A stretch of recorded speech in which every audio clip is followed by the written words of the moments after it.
America, over 150,000 storage units are auctioned off every year, like mystery boxes. Sometimes you might pay only $100 and discover something worth millions. But Nick hasn't had any luck. He's lost money many times and even borrowed from dangerous loan sharks to keep going. One day, there's an auction for Warehouse 36. The storage company highlights this unit because the previous owner, who had been in the business for decades, suddenly disappeared and can't be contacted anymore. This makes people curious there might be antiques or treasures inside. The warehouse manager opens the door a little to let everyone peek inside. It looks promising. The auction begins. Nick decides to go for it. Another bidder named Peter offers $150. Nick really wants it, so he spends all the money he has and wins the unit for $400. Just as he goes to make the payment, his phone rings. It's the gang boss who lent him money. Did you fucknut? Because I remember telling you not to cross county lines before settling in full. I haven't. Advice on you was lying? I'm here to make money, to pay you.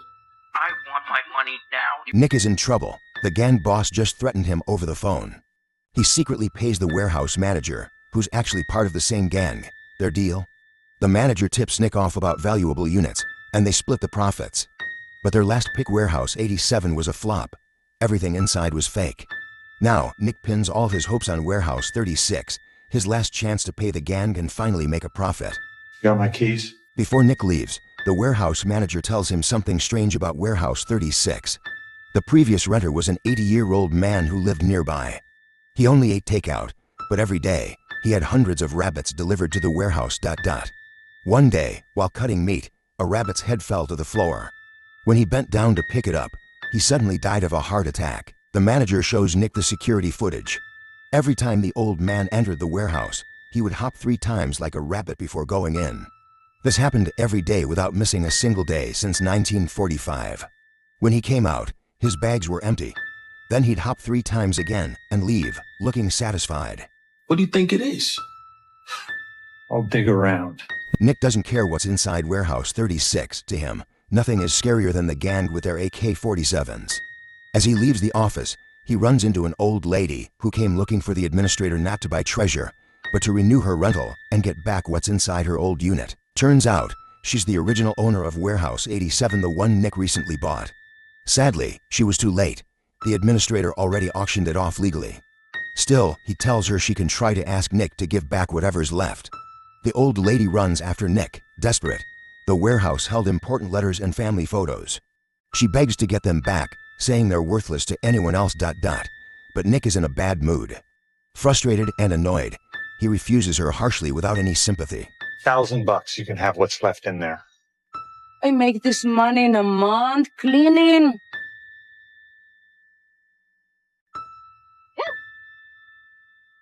Here. This is yours. I bet you can still use it.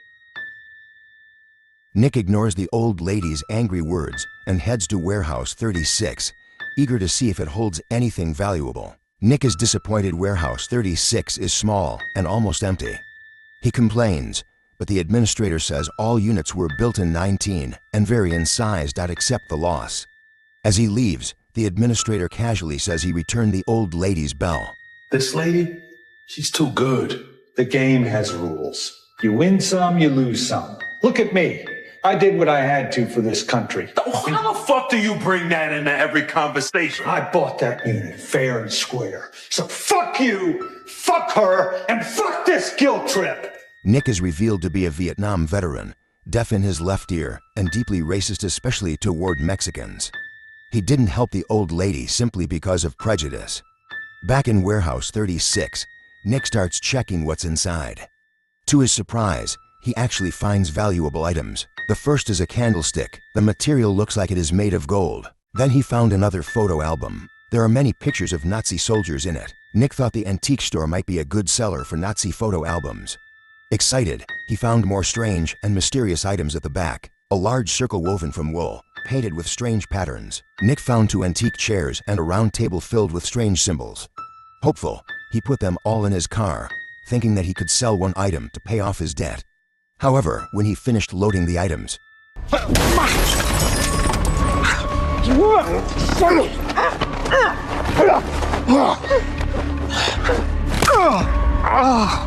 $12K tomorrow.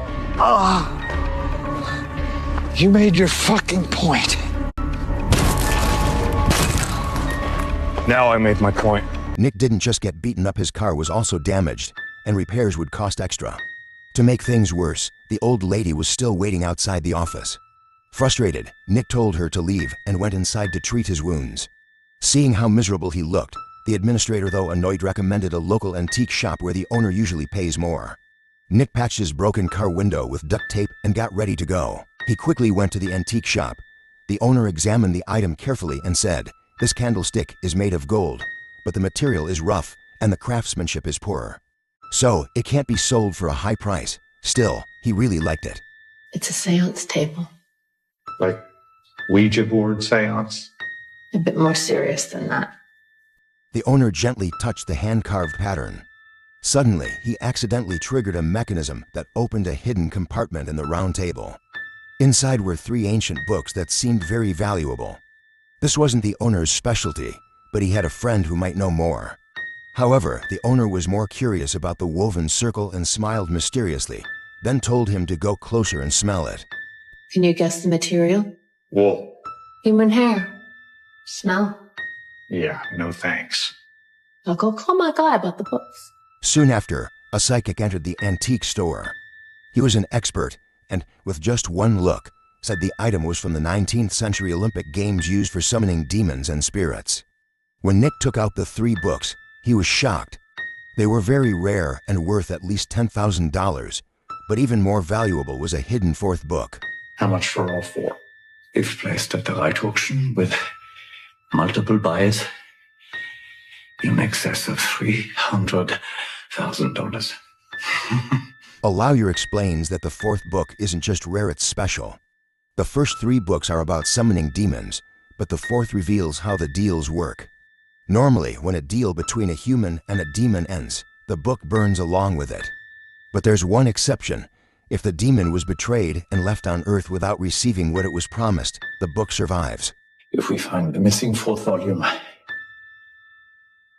I will write you a check for $300,000. Nick, eager to find the 4th book, rushed to Warehouse 36 with the psychic. If they really found it, he could pay off all his debts and change his life. On the way, the psychic shared a secret about the warehouse's original owner, an old man who once made a fortune producing steel in Europe. After World War II, his family moved to the US and specialized in making armor-piercing bullets for tanks, which he sold to Germany. The psychic had seen photos in the warehouse and believed the man wasn't good. If the book really worked, it might explain the dark origin of his massive wealth. And he invoked an entity, offered it a vessel to occupy, to possess his sister. Dottie Volmar, I believe, was her name. Nick wasn't listening. He was too focused on the thought of $300,000. Before entering the warehouse, the psychic told him to light the candle. The candlestick was made of a special material. Once the candle was lit, it would protect them, preventing the demon from harming them. No offense, but shut the fuck up. Nick and the psychic searched the warehouse, ignoring everything but the book. He tossed out useless items, loading the rest into the car. But after moving nearly everything, the book was still missing until something unexpected happened. It's hollow. You heard that? I knew these fucking measurements were off. Nick half opened a piece of furniture and discovered a hidden door behind it. He quickly picked the lock and opened it. Oh! What is that fucking smell? In my field, we call it effluvia. Oh, man! The psychic stood tall and lit the candlestick. Before they entered, he warned Nick, "Don't touch anything, don't speak, and if something supernatural appears, never make eye contact with it." I'm pretty sure that's 2 pieces of advice, and you don't know shit about me. So fuck off. Tony led the way with the candlestick as they carefully walked through the dark passage. Along the walls, they saw statues of Jesus and pages torn from the Bible, glued one by one to form what looked like a spell. As they reached the end, The psychic was shocked to find a human-shaped figure on the ground. It was the missing Walmart worker. The summoned demon was trapped inside him. There it is. Do not cross that line. Fuck this, I'm going for the book. No! Stop! Don't! As Nick disturbed the French war relic, a glowing thread lit up. But all he could think about was the $300,000. Suddenly, giant tentacles burst from the curved shell of the book. Nick hid behind the psychic, but without the candlestick's protection, the tentacles grabbed him. The psychic was knocked down, and the fourth book in Nick's hand caught fire and burned. Terrified, Nick ran out of the room, but the demon didn't vanish after the D-Lit chased him. Nick took a detour, rushing to the exit, only to find the door locked. The demon's roar grew louder, closing in. Just then, someone appeared outside the door. It was the old lady. Nick begged her to open it and let him out. She seemed to understand, but to his shock, she hung the cut lock back on the door instead. She stared at him silently, then slowly disappeared. There was no hope of escape. Desperate, Nick thought about hiding somewhere in the warehouse, but it was too late. The demon had already caught up. Some of Nick's mistakes weren't just bad luck, they were his own choices. The psychic warned him many times not to touch anything, but Nick broke the protective circle anyway. Part of it was greed. He was blinded by the thought of $300,000, but it was also mentioned earlier that Nick was deaf in his left ear from the Vietnam War, so he may not have heard all the warnings. The psychic whispered his warnings into Nick's left ear, possibly unheard due to Nick's deafness from the war. Unlike Nick, the psychic was clearly experienced. He knew the summoning rituals and how to use protective tools. When the demon appeared, the candlestick shielded them from its attack. But when Nick panicked and ran, he carelessly dropped the one thing that could have saved him. There's a possible twist. The psychic clearly warned Nick not to look at anything supernatural. But maybe Nick did, and at that moment, his mind was overwhelmed by the monster's psychic influence. Everything that happened after could have been an illusion caused by mental corruption.